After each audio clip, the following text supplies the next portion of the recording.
My name is Tim Foster, Assistant Professor of Spanish and Associate Director of CSAW, the Center for the Study of the American West, here at West Texas A&M University in Canyon, Texas.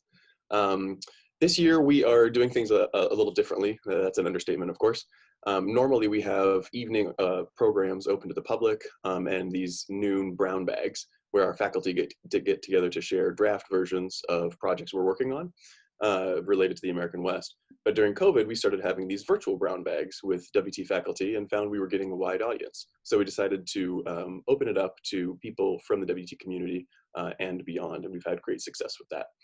So I'm so glad to see people from all around the country and indeed around the world on our chat today.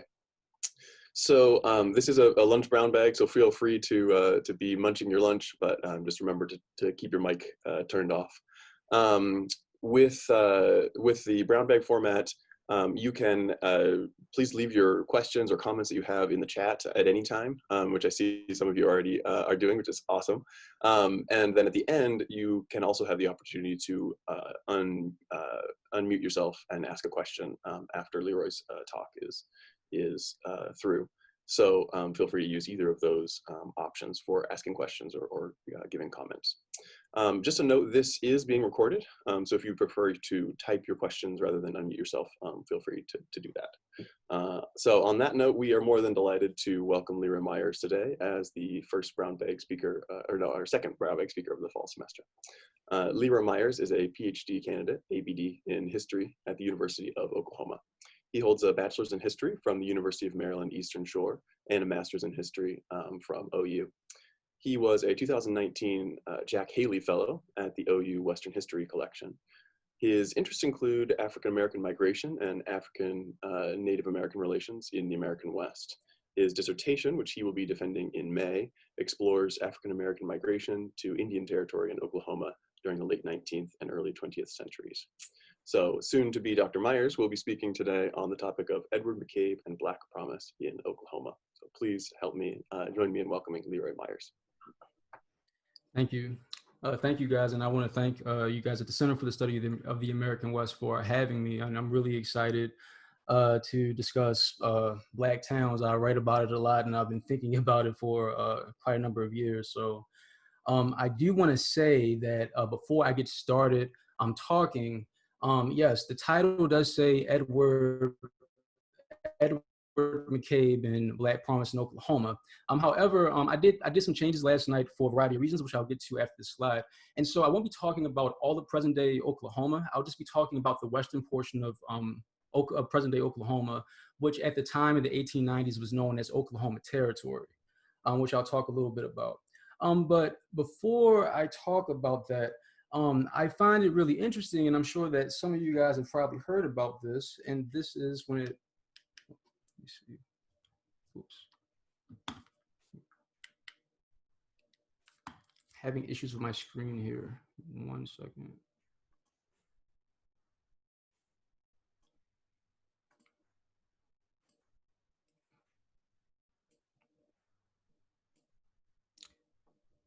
I don't know what's happening.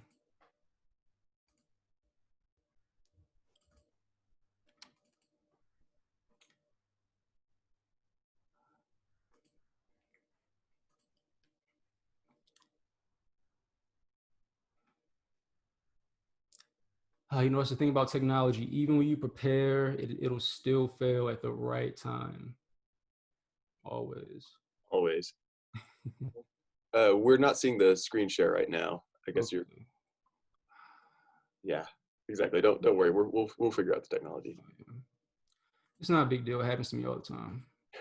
All the time in the classroom. Okay.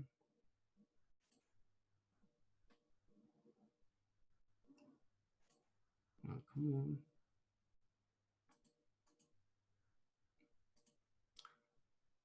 Okay, I think we're back. All right, so I'm sure quite a few of you guys have probably heard about this, right? With the Freedom Georgia Initiative that was founded by Ashley Scott and Renee Walters recently. And I just find it fascinating that I am currently talking about and writing and thinking about Black towns in the midst of the formation of a Black town. and getting to see everything that they're doing with it. So this it's been making the rounds. Initially, if I'm correct, Ashley Scott, she published an op-ed piece in Blavity discussing the reason behind forming the Freedom Georgia Initiative. And she cites several things. Obviously, one thing being the pandemic, but also a lot of the systemic racial issues that are still going on within our country. And so she cites George Floyd, for example, pretty early in the op-ed. And so this eventually it made headlines on CNN. And as you can see, I have some quotes in here from Ashley Scott and Renee Walters from the USA Today title. And it's something I've been thinking about. Initially, Ashley Scott's op-ed piece that came out some months ago, and I've been thinking about how to think about it and contextualize it within, at least within the context of what I do with Black towns. Because obviously Black towns are nothing new, and even with me discussing Black towns in the 1890s, that was not a new thing either. You know, we can go to the notion of what is a settlement, what is a community. We can go all the way back to maroon communities, right? Centuries before McCabe and the Black Town movement. But I did some more digging around, looking at the website last night, and then I discovered a GoFundMe page for the Freedom Georgia Initiative. And again, this is all last night, so this is like pretty fresh. And you can see that they raised about $88,000 or $84,000 overall, and they still had people donating money. And I guess to explain it a bit more, the Freedom Georgia Initiative, they got some land. Them and a mixture of a group of 19 Black families got together, pooled their resources to go to Wilkinson County, Georgia, and to purchase land, about 97 acres of land. So with that land, they're inviting more people to come there and build a community with them, and also bring in business. And so over time, they want to get the town or the community of Freedom, Georgia, incorporated. And so they are making the rounds on all kinds of media, especially on YouTube, and keeping everyone up to date with what they're doing on Instagram and Twitter and on their website.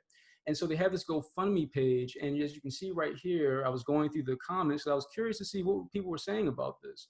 And the first thing here is someone kind of comparing what was going on now to the town in Tulsa, right? Obviously talking about the Greenwood district, which wasn't really a town, it was a district or community in Tulsa that was burnt down in 1921 with the Tulsa Race Massacre. So obviously this is something that we tend to see quite a bit when you see things about Black community development. There's usually always some kind of illusion that goes back to Black Wall Street. But I did find it interesting here that the next comment said that Black towns are a forgotten or unspoken part of American history. And look up Edward McCabe. So I found it very fascinating that I would come across someone mentioning him, because he's someone that's not talked about all that much within the context of at least the Black American West overall. But he was a pretty prominent figure during his time, and especially a prominent figure within the Republican Party. And so this gets me to what I actually want to talk about here, and that's Black towns in Oklahoma. So over about 50 Black towns were founded throughout Oklahoma. This is including Indian Territory and in the east, and then Oklahoma Territory. And as you can see here in parentheses, I also have settlements here too. So again, my dissertation really focuses on Black migration throughout what is now present-day Oklahoma throughout the 1840s and going up to about statehood in 1907. So any kind of community, any kind of settlement, even if it was a temporary settlement in any part of Indian Territory, Oklahoma Territory, I am interested in. But I do also want to say that another reason why I don't really want to talk about Oklahoma Territory, Indian Territory in this presentation is because Oklahoma Territory and Indian Territory with regard to Black town development, it was a bit different. Oklahoma Territory, it was they had an appointed territorial governor that was appointed by the president. Indian Territory still, the 5 tribes still having their governments and still having sovereignty, and there were there's a very strong Black element within the Creek and Seminole Nation. So When you think about all of that, black towns developed differently and were arguably more prosperous in Indian territory than in Oklahoma territory. But nonetheless, generally these black towns, whether if they're in Oklahoma territory or even in, let's say, Mountain Bayou, or even in Kansas, right? Generally, they serve as a refuge from racial violence, and particularly for black Southerners, looking for a space where they could exercise their voting rights, as well as flee from the constant threat of things like lynchings throughout the Deep South. And this gets us to Edward McCabe, who is, generally seen, I would say, as the unofficial public figure of the so-called Black Town movement in Oklahoma territory. He's born in Troy, New York in 1850, and he over time becomes a prominent Black Republican. So he bounces around. He has different kinds of jobs. He's mainly a clerk, and then he eventually moves to Illinois. And then in Illinois, he starts to build local Republican clubs throughout Illinois and in Chicago. And then it will be and then in 1878 he decides to go to Kansas with his friend who was also a journalist at the time. And they go in 1878 and they participate in what was then at that time, in McCabe's time, known as the Exodus, pretty much known now as the Exoduster movement around that time. And so initially, they were going to kind of follow the settlement of where Benjamin Pap Singleton was, who is the unofficial spokesperson or leader of the Exoduster movement, other than Henry Adams. And they decide not to do that, and they go ahead and they go to Nicodemus, which was a black town that was kind of a part of this general exodus, and it was founded in Kansas. So while we're thinking about Edward McCabe, we have to kind of think about him within this context that before he even got to Oklahoma territory, he moved to Kansas in the West, and he went to a black town. And then in that black town, he was working with various people on developing the community, as well as extending his political ambitions further. So he becomes a prominent member of the Republican Party in the West. Eventually he becomes the state auditor of Kansas in 1882, and he holds that position till 1886, and it was an appointed position. And going to Kansas for Edward McCabe wasn't all that bad either, because at the time Kansas was Republican, so it kind of worked out in his favor, and it was a new space for the so-called frontier, where he could, as a black man, really see his political ambitions come true. He was being stifled in Illinois. And he just couldn't really move up the way that he was quickly moving up the ladder in the West. However, though, before he even became a state auditor, he worked as a surveyor too, him and his friend, for a few years before he became the state auditor in 1882. So again, prominent black Republican. He's smoozing with black Republican politicians. He's an exoduster. So he knows about migration, and also he's a surveyor. So he's also getting knowledge in the business of land management, land development, right? And also with black community development with the black town of Nicodemus. So he goes to so after 1886. He serves from 1882 to 1886, and between 1886 and 1889. He kind of disappears from the record. We don't really know much of what he was doing between that time. But what we do know is that he eventually leaves Kansas, and this is after he figured out that he was not going to be the state auditor anymore, and that the Republican Party didn't have an interest in putting him in another political position, at least in Kansas. So he reemerges in 1889, and he travels to what would become Oklahoma territory in the western portion, in central Oklahoma, where the unassigned lands were. And in 1889, he goes there with his two white friends, and he goes there on the first day of the Oklahoma land run of 1889. So these were the unassigned lands. These were federal, publicly owned lands, and that were formerly owned by some of the five tribes, which goes back to a treaty in 1866, following the Civil War. And it all of a sudden opens up, and people from all across the country come to stake their claim in what would then quickly become Oklahoma territory in 1890. and McCabe was one of them. And I'm in Oklahoma now, and generally the so-called Sooner narrative, these settlers who were kind of waiting for the land run to happen, is generally kind of a white narrative, but there were Black people who were also involved. Obviously, not as many as white settlers who came and participated, but people like Edward McCabe was there, and he was there for a specific reason. So he goes there and he goes to Guthrie. Guthrie served as at the time as the territorial capital. So he gets there, he starts an office, and this is out of this office that he helps promote the town of Langston, which still exists to this day, and he forms the Langston City Herald, which is essentially a big promotional pamphlet to promote Black settlement to Oklahoma Territory and to Langston as well. So as you can see here on the side, I have two clippings here from a copy of the Langston City Herald. You see here on the left that these are big illustrations, right, of a neighborhood, and he would have other illustrations of big buildings that were going to be made in Langston, or even claiming that they were already in Langston. And even with the kind of, and this leads me to the boosterism part, the headlines, right? Freedom, peace, happiness, and prosperity. Do you want all of these? Then cash your lot with us and make your home in Langston City. So this gets me to, what exactly, how exactly did the Langston City Herald function? So he made some money off of it. In the same year, he gained about 600 subscribers. And he mainly did this with the help of agents that he had stationed throughout different parts of the South, in Texas, South Carolina, Louisiana. And so his agents would peddle these papers throughout these regions throughout the South, and in it they would find things about, well, you should come to Langston, you should come to Oklahoma. It's going to be this great place. If you come here, you can exercise your voting rights. If you come here, you can escape things like rape and lynchings. And on top of that, there will be some over exaggerations on how many people may have been in the town.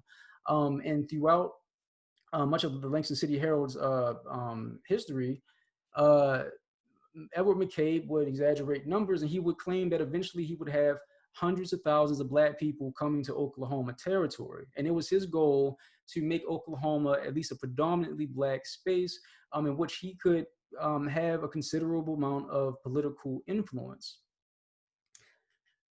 And obviously this came with some, with some consequences. So with Langston being founded, you have some other ones that are founded in 1889 and in 1890 as well. But there were all kinds of issues. One thing about the development of these Black towns in Oklahoma Territory and Oklahoma Territory in general was that the land run occurred right before a drought, a really bad drought hit the region. So there were a lot of people who were suffering from drought who got there. So there were white settlers who were suffering as well as Black settlers suffering too. Another issue that Edward McCabe had was Langston was not. It did not turn out to be what he has been, what he was written, how he was writing about it. It didn't turn out to be necessarily true.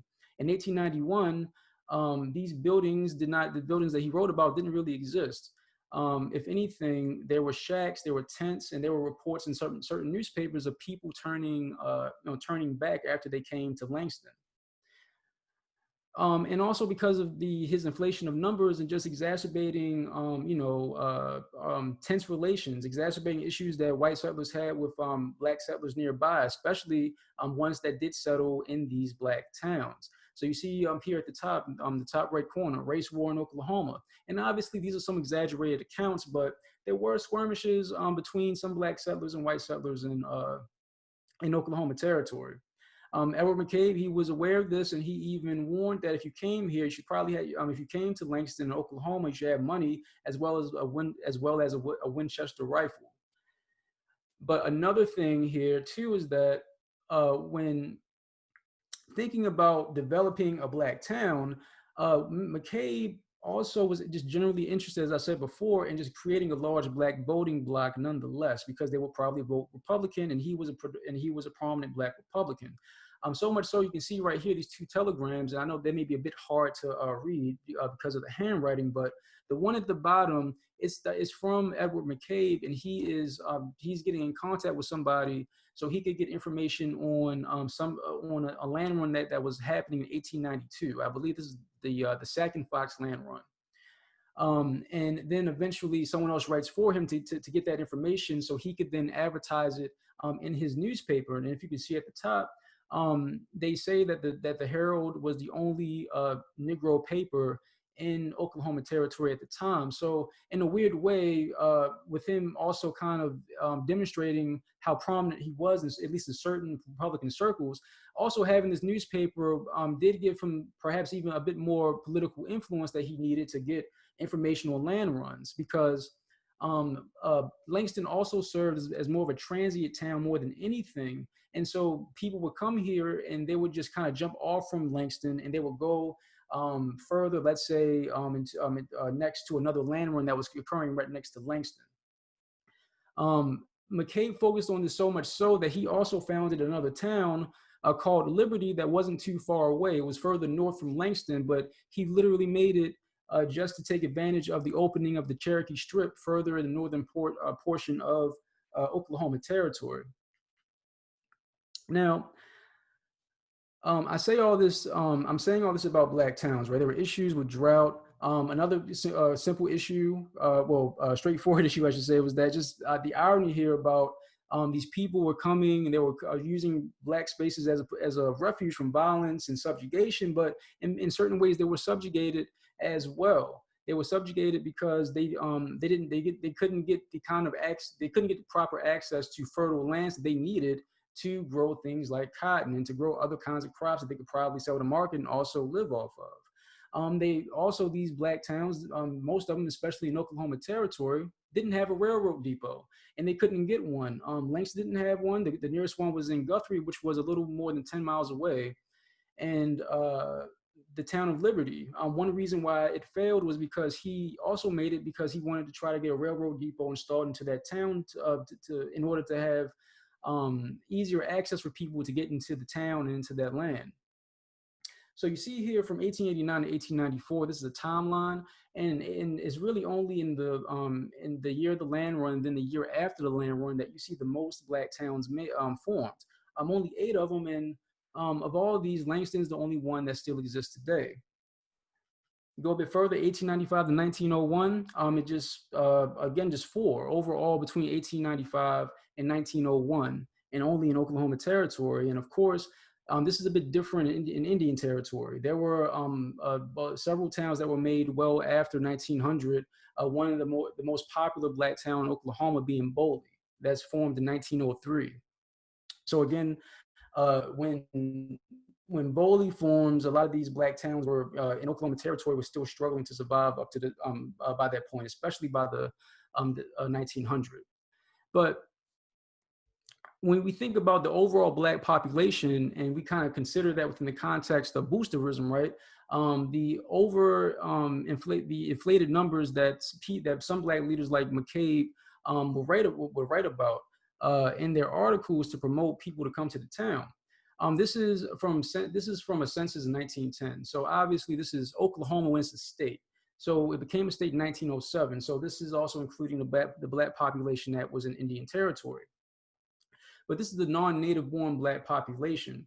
And as you can see, the top states where black people came from by that time, by Oklahoma statehood, it kind of mirrors this. It mirrors the same areas in which some black town promoters, specifically McCabe, where he promoted. He promoted heavily in Texas. He had agents in Texas. He had an agent, I believe, in Mississippi. He talked to people in Tennessee, Louisiana, and Arkansas, also in Texas, with just generally their close proximity, and also Texas being one of the most racially violent states during Reconstruction. So I would say that was probably also a really big push factor. Another reason why a lot of blacks, particularly in the northeastern corners in Texas, why they left and went elsewhere to places like Kansas and in Oklahoma Territory.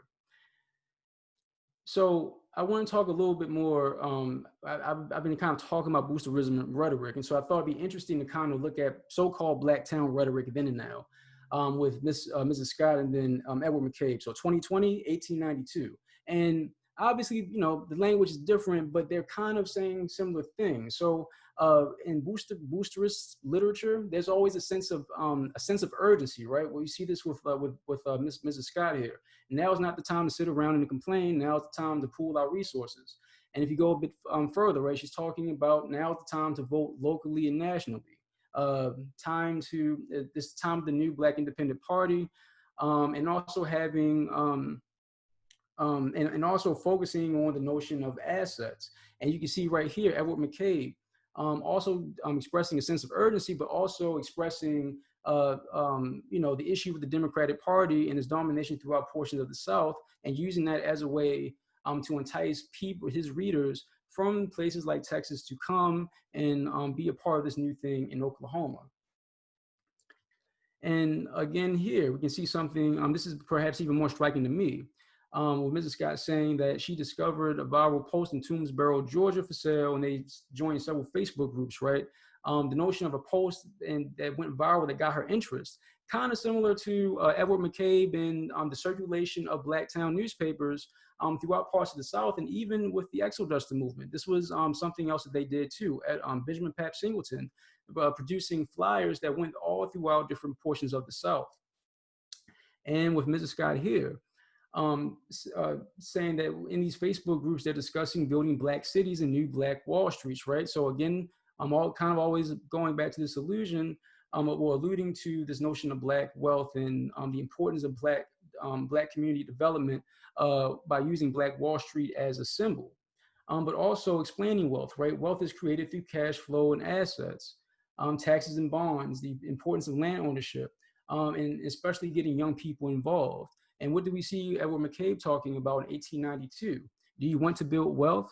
Real estate is the basis of all wealth. And of course, since this is more gendered, and unfortunately the majority of sources that come from these Black towns are usually written by men, but he says young men. So we see here between both of them, again, the language is different because the two time periods, but a lot of the same things here, right? The notion of safety, a good society, the importance of with Black power comes wealth, the importance of wealth and real estate being connected, land ownership, and also not only all of that, but also the importance of getting the so-called younger community involved, right? Because you got to build this generational wealth, and you have to do it through the youth. So the same way that Mrs. Scott is talking about it now, Edward McCabe was talking about it then.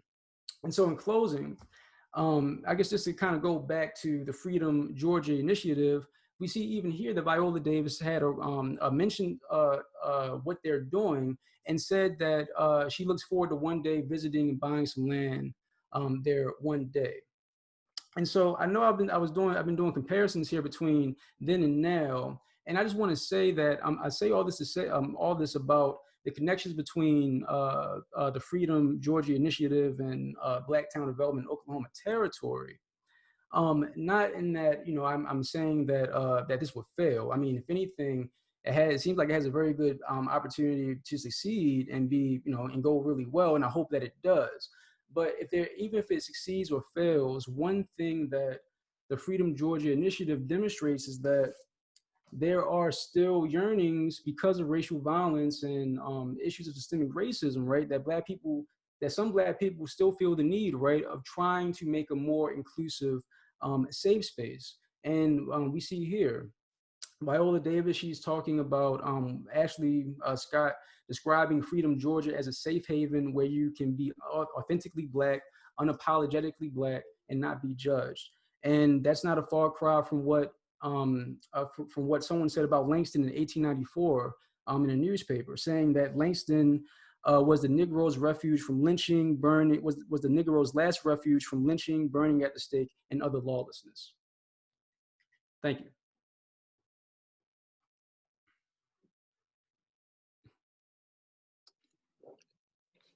Excellent.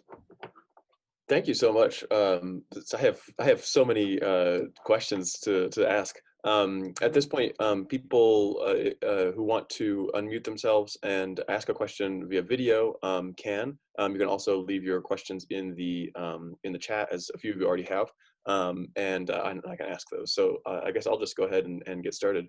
We have a question here from Ryan Brooks, one of our English faculty here at WT. Great talk, thank you. To what degree did white capitalists try to establish a foothold in these black towns? What happened with that? Were they welcomed, resisted? Was McCabe himself a land speculator and not just a booster? Okay, so that's a really good question. So one thing that I kind of leave out here, and it's kind of it's a little murky on how Langston was actually founded, but a white speculator by the name of Charles Robbins purchased a bunch of land during the land run. He kind of gave it over to Edward McCabe and another gentleman by the name of William L. Eagleson to promote the town.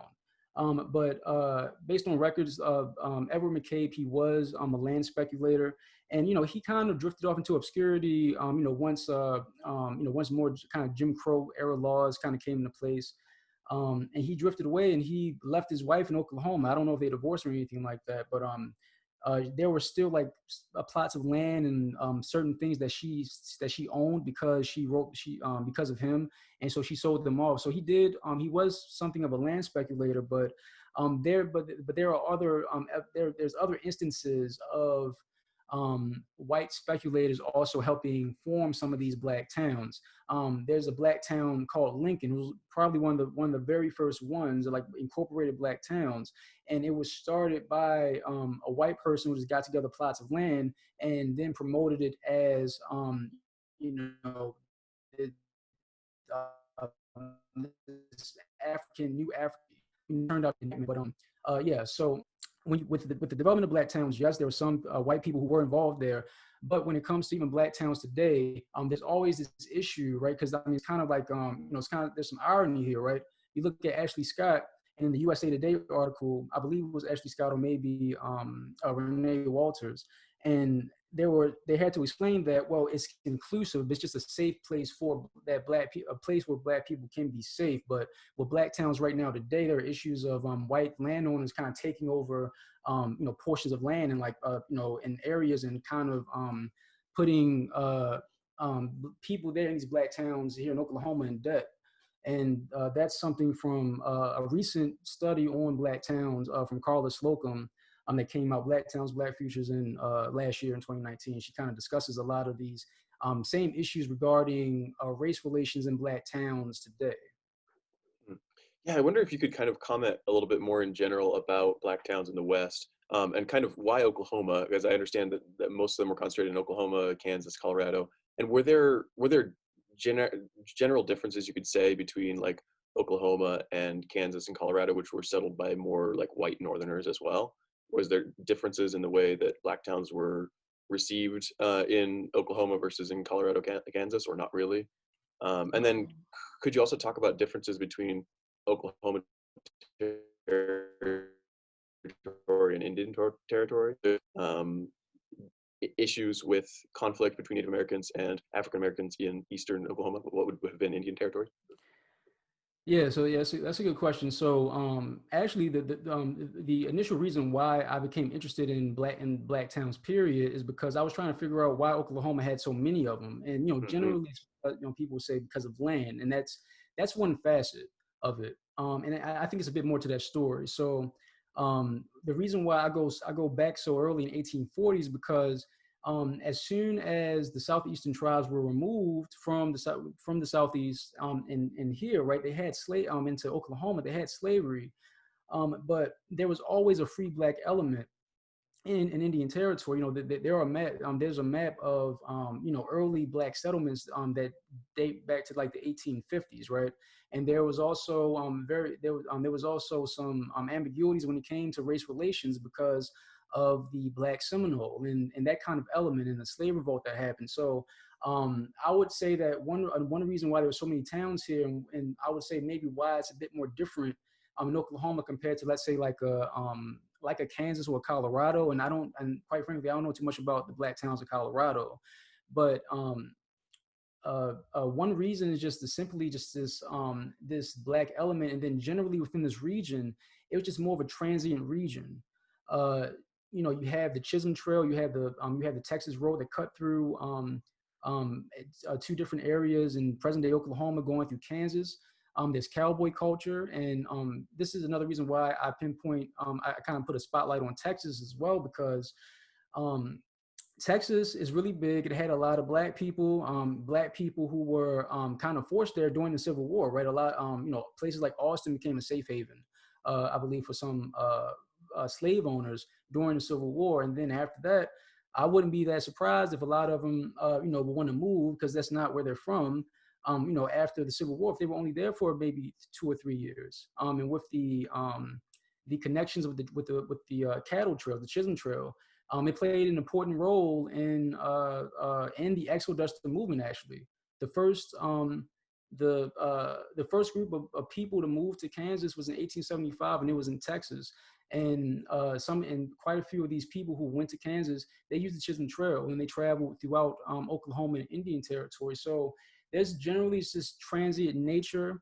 Obviously, there are trails elsewhere elsewhere further west, but you have Kansas to the north with this history of the Exodus movement. You have Arkansas, and Arkansas has a very I don't want to say laid back, but slave movement was much more transient, just as much as it was in Indian Territory. And then you have the Texas and the Indian Territory border, and there was always some kind of flows of people because people were coming and trickling in through the southern portion of Indian Territory on their way to California for the gold rush. So it's a very transient place and just different kinds of colors and people who live together and at times didn't get along. Let's say, for example, nearby in Boley, that's pretty much in the Creek Nation. And there were issues between former Creek freedmen and African Americans. There are two anthropological studies that were done like in the early 20th century on freedmen. The relationship that Creek freedmen had between African Americans and African Americans between Seminole freedmen. So it's a complicated relationship. One at times was very beneficial. Clearview, for example, there was a Creek freedman that was involved in that. So at times they come together, at times they don't, and they're enemies for a variety of reasons. One being identity, right? Black people who identify one way, and then a group of black people. And then you got to split them across 5 people, right? 5 tribes: Cherokee freedmen, Creek freedmen, and they all have different kinds of identities because of their distinct Creek, Native American heritage, cultures, when it comes to language and even just the social structures. So I Wow, hope that answers your question. absolutely, yeah. And just kind of a follow-up, Alex Hunt, our director, he's asking in the chat. You talked about the Chisholm Trail and other cattle trails. So would some of these have been like black cowboys from Texas that would have been working the trail and then decided at some point to move up and settle, or? Yeah. Oh, yeah. Yeah. So that's something that I argue. I also argue for the importance of cowboy culture, Mhm. because we know obviously other Hollywood movies are different, but we do know that cowboys were much more colorful, and many of these groups they were they were mixed, right? Hispanic people, Mhm. white, black, and cowboy culture, right? If you look at cowboy culture, you would have these people who would come from Texas, right? And they would go through places like Indian Territory and whatnot, and on their way to, I don't know, Abilene or something like that.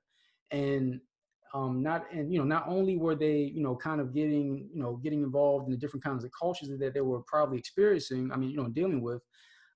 There's also just the status of being a cowboy, right? You're probably paid more, right? You're not a sharecropper, so that may be one way of getting out. You're traveling with people, so you're probably more safe. You get paid more, and also a lot of times when it comes to cowboys, um, um, it wasn't like a lifelong thing. I mean, maybe a cowboy may have only done it for maybe 1 or 2 drives, and they would have gone elsewhere. And it wasn't always set in stone. They would go right back to to Texas or wherever else they came from. So yeah, cowboy culture is important, and the reason why I brought up the Chisholm Trail is because Charles Siringo, and I think he has more than one memoir, but in the memoir that I read, he talks about traveling on the Chisholm Trail on a cattle drive and seeing, he says, thousands of black people on their way to Kansas. And, he said it as if he almost, he knew, but he knew all about the Exodus, which he probably did. Wow. Um, that's fantastic. A question in the chat from one of our interns: are there any impacts shown today left behind from these towns in Oklahoma? And I know about Langston. Obviously, Langston University is still there, the only HBCU in Oklahoma. And I wonder if you could comment kind of more generally, were there factors that led to success or failure of Black towns? Were those unique to, were there challenges unique to Black towns? Or, we know the familiar story of lots of white settlements too that got kind of swamped up in droughts and everything. So I wonder if you could talk about the survival of a lot of these towns. Yeah, so so kind of going back to so one thing about Black towns that I discovered is that in researching about them is that it's also a story of environment because like I said earlier in the presentation that 1890 was a time it was a very droughty time. So um, white people experienced it in Oklahoma, Black people did as well, and then you had the subjugation. So when it came to the kinds of soil that Black people could get, right? They probably would go to the land office. And even if you claim something, if a white person claimed over you, and this happened for some Black settlers, they would just rule it in favor of that white person, and they would take your claim even if you actually had first dibs to that claim. And oftentimes is what happened once once the fertile soil gets low, and then a lot of Black people will be subjugated to these like really rocky areas. So I can talk about like Lincoln, for example, formed in 1889. I think the guy's name was Marion Blair, like a white land speculator apparently, who was involved in this town. They couldn't grow anything. They couldn't grow anything because the soil that it was on, it's really like rocky, kind of sandy kind of soil. It's not fertile at all. And because of that, they couldn't grow anything. So they had to try to make money. So what they do, they use the timber. They chop all the timber down, but then because they chop all the timber down, it led to other environmental issues that they had to deal with. And over time, because of that, they left and they moved to the nearby town of Wanamaker. So you have environment. You have people like Edward McCabe, even with his influence, he had issues of getting a railroad depot. For example, if you wanted to come to Langston, let's say if you come from, I don't know, Arkansas or something like that, you would have to get there. And let's say if you pay for like a town lot somewhere in Langston, it will also come with a railroad ticket to get into Guthrie. That's the nearest one, the nearest railroad depot. So you would have to do that, go to Guthrie, then you had to take some kind of day coach all the way over to Langston, and then you're just there. And other than coaches, there's no other way of transit. And this is an issue that all the ones in Oklahoma territory faced. None of them had a railroad depot. Now, Black towns in Indian Territory were a bit more different. Um, I would say these people, they, especially some of the freedmen who were involved in some of these towns, they weren't involved in all of them. Some of them, they had quite a bit of influence, right? They had some political influence, and some of them were quite wealthy. So they were able to invest more into their Black towns. These towns by the early 20th century, they were even more industrial, right? Langston and especially Lincoln, these were just really more or less agricultural communities. Whereas by the time 1903 hits, you have a town like Boley. It has a railroad depot. There's a lot of business going on. You have a town like Redbird that comes maybe about 5 years after that, and they have a railroad depot. So they were more lucky in getting railroad depots, and that was probably due to some of the connections that they were able to have. And also Muskogee, for quite a long time was the center of Black activity. Within the, amongst with big power brokers like Creek Freedmen, African Americans, and even the Muskogee Commoner, which is a very prominent Black newspaper in the region during the time that was printed out in Muskogee. So I mean, yeah. So I would say that those are some of the reasons for Black towns, and also, thinking about Black towns today is interesting because when I started researching this, the so-called like official Black towns map, it was different than what it is now, and it's because over time they tend to update it when something gets added, or if there's like maybe this particular place was not necessarily a town or something like that, right? So for example, one I was looking at one earlier this week, Jerusalem. It's located in the southern portion of Oklahoma. I'm just using it as an example, and it was abandoned, but they had like there were grave sites there, and there was like an old church there. I couldn't find anything on it. I mean, there's an appendix that kind of speaks on it. So I looked it up, and there was this article in the Oklahoman in 2004, and they talk about this one gentleman who decided to go there to look at because he remembered where it was, and to revitalize the area. So he got better gravestones put in the grave sites. They reconstructed the church, and there were people who I'm not sure they still do this, but up to that point, about 50 people would go there to that actual place where that community was. And they would go there and worship and also celebrate, the lives of their loved ones. And that was going on for quite a long time. So one thing that Carla Slocum, for example, in this book, Black Towns, Black Futures, that she argues is that it's about this notion of place, that, yeah, a lot of Black people, they left these Black towns for larger industrial areas, during the Great Depression, especially. But a lot of these people, they came back, and they come back for one reason or another. Some, they may come back for the rodeo and bowling. Maybe they come back once a year. They may come back to visit family. Some come back permanently after they retire. So she makes an argument for more of a, I guess, more of a fluid definition of what like place and home means, and how you can still be connected to home in different ways, even if you're not physically there. And so that's how a lot of these, some of these small Black communities operate today. And there's this one community, Hopewell community. I had never heard about it up until maybe in passing, but I really hadn't heard about it. And a gentleman there who revitalized the church there in the Hopewell community in Wynnewood, Oklahoma, he recently just came out with a documentary talking about the town. He did it with grant money from the Oklahoma Humanities Council. And so, as we go along, there's just, new Black towns or Black communities that are being talked about as we speak. So it's an ongoing thing because, I think the way that we think about a community in a town is, always kind of changing, always in a state of flux. And most importantly, we have to think about what a notion of place meant for these people who lived there too.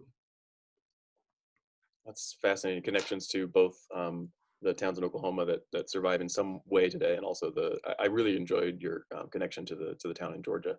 I thought that was a really fruitful comparison. Maybe we can get into that later. I want to. I think Michael Grauer has a question. Michael Grauer is he's formerly from our museum here in Canyon, but now is the McCaslin Chair of Cowboy Culture and curator of cowboy collections and Western art at the National Cowboy and Western Heritage Museum in Oklahoma City. I'll unmute. I think you're ready to go, Michael. Yeah, I was trying to do this by chat, but I don't know how to do this stuff. As most of you who know me know, I don't know how to do this stuff. Thank you for a great talk. It's really terrific. I wondered if in your research you ran across any references to McCabe having any philosophical struggles with displacing Native Americans by both land rushes in what is now Oklahoma. And then related to that, there's a certain irony that also goes along with trained Black officers coming out of West Point, trained in engineering, and Buffalo soldiers in the Frontier Army also displacing Native peoples through building communities through that training. I wonder if you could speak to that. Thanks. Yeah. So based on what I see in the archives when it comes to McCabe, and if he had any kind of philosophical struggle when it came to the fact that these were Native American lands, no, he didn't. And it seemed to me that him and other Black leaders, they would even say that sometimes with certain land runs that they would say Indian land, the Indian land will be available soon. So it seems to me that he didn't. And obviously this is one thing too about these Black towns, is that a lot of these people, they they were middle class. Edward McCabe was not not a poor Black farmer. And so there's also a tinge of classism and that so-called middle-class self-help ethos that is all throughout these towns. I mean, even Langston University, which still exists today in the town of Langston, in the very beginning, it modeled itself off of the the teachings of Booker T. Washington, like a lot of Black universities did at the time.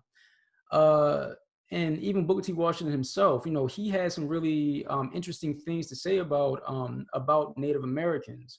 When he came and he visited Boley. So actually this is like one of the main pictures that you always see of Boley, actually, in Businessmen of Boley.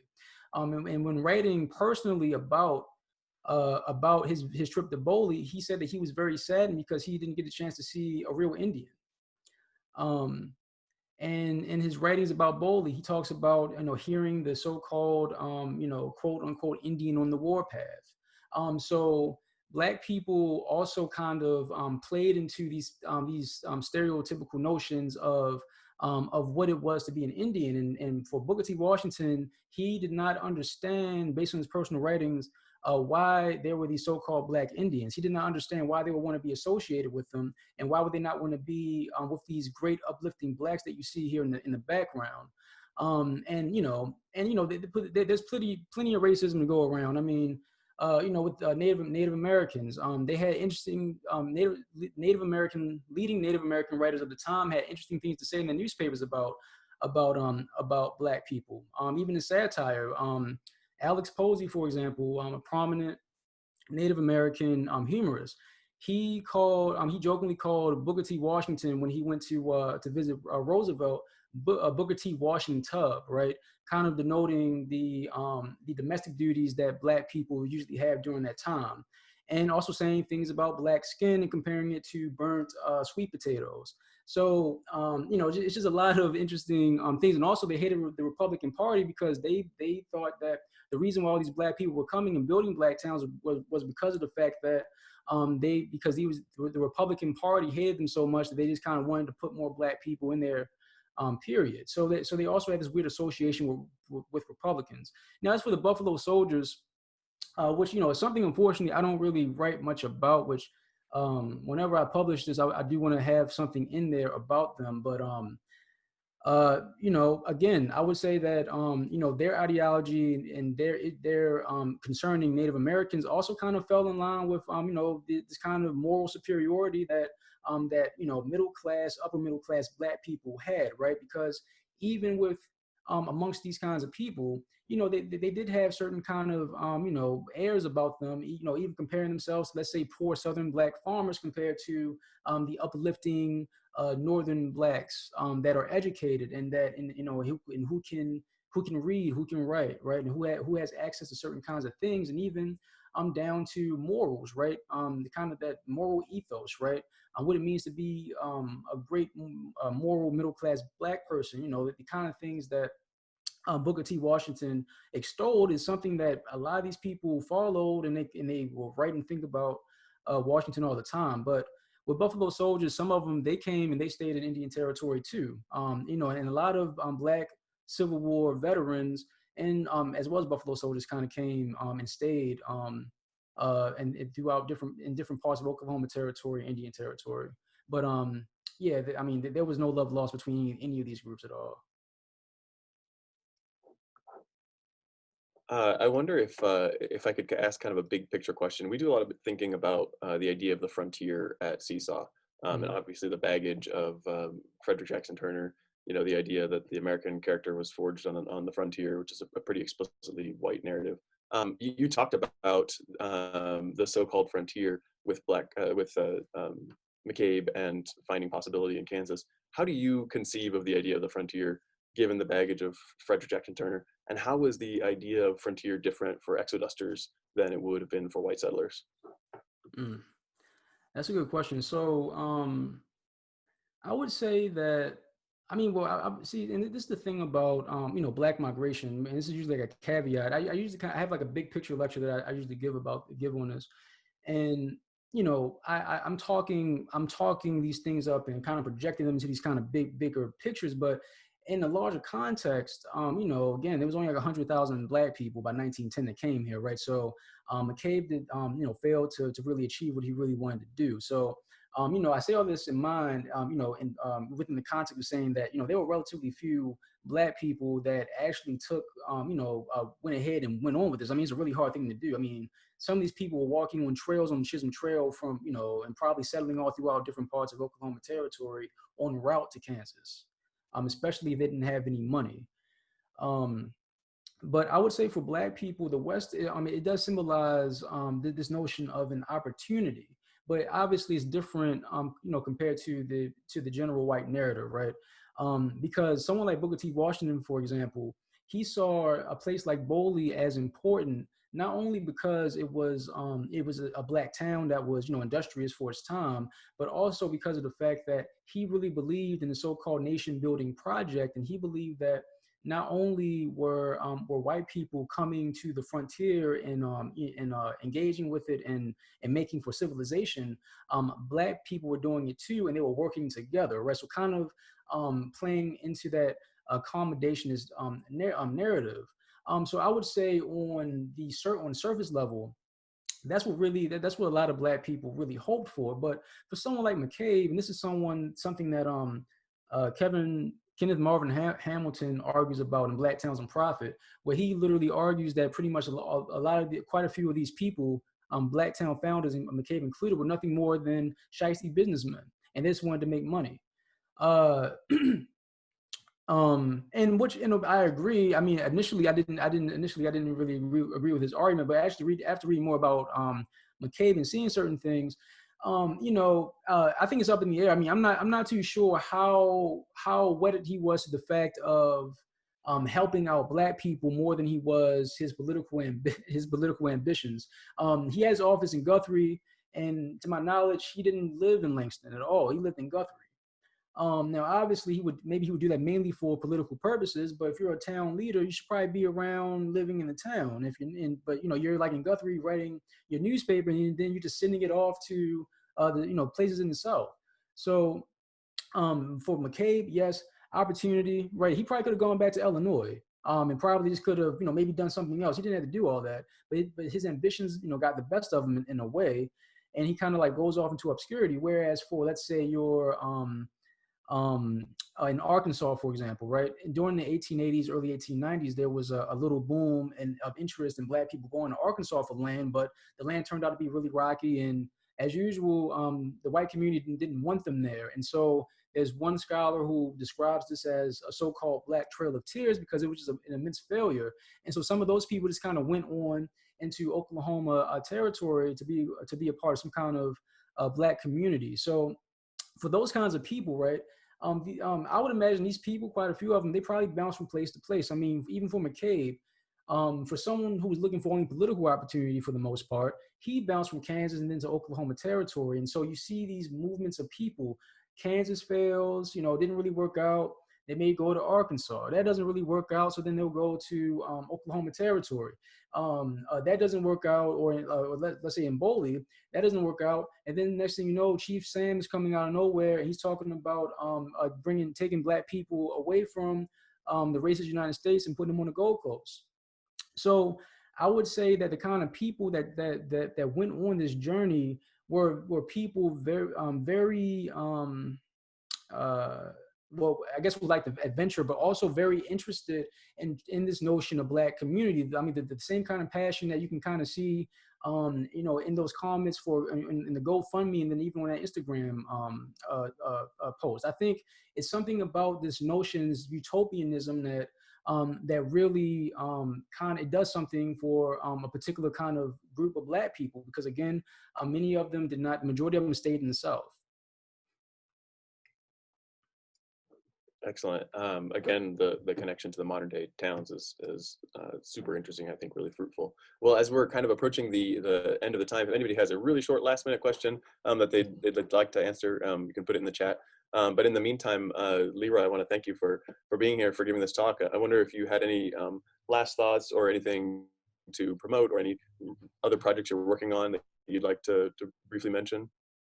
Well, I'm working on a dissertation, so that's the main thing I'm trying to finish. Indeed, you can do it.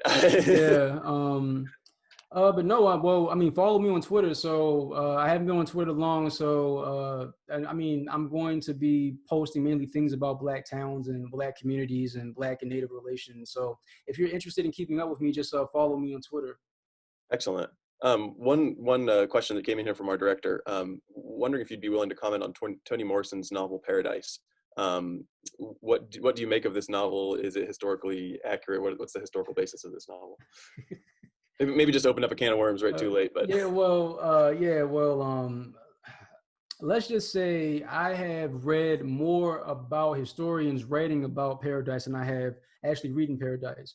I've tried to read Paradise and it just doesn't really hold my attention that well. So um, I'm more or less going to leave that up to. I only got to maybe 2 chapters of it. I'll leave that up to the historians who want to tackle Paradise. Fair enough.